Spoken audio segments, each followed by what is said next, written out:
Buruh sapu jalan minta perhatian kesejahteraan dari pemerintah.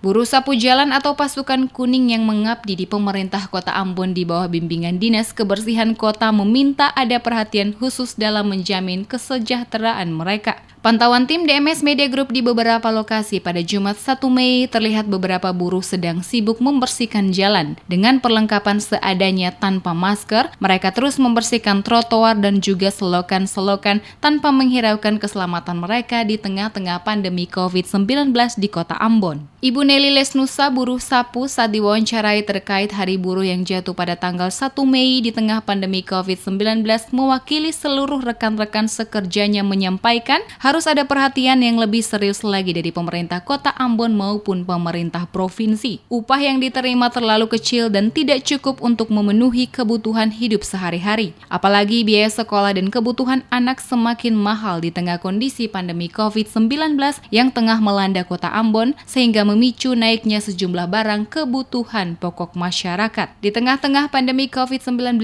ia harus tetap menjalankan tugas di lapangan untuk membersihkan jalanan. Karena jika tidak dilaksanakan, maka secara langsung jatah upah atau gaji yang diterima dipotong oleh pengawas. Oleh karena itu, dirinya meminta adanya kebijakan dari pihak pemerintah Kota Ambon untuk tidak melakukan pemotongan gaji mereka pada saat kondisi tertentu tidak kerja dikarenakan sakit atau karena ada larangan keluar rumah oleh pemerintah.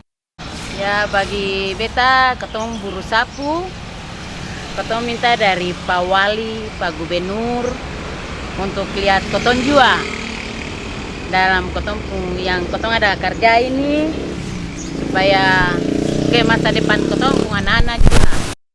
Lebih lanjut dikatakannya, waktu kerja mereka sebagai penyapu jalan terbagi dua bagian, yakni pagi dimulai pada pukul 3 hingga 7 dan sore hari pada pukul 15 hingga 17.00, di mana masing-masing petugas kebersihan mempunyai wilayah kerja yang telah ditentukan dan biasanya dilakukan pertukaran lokasi.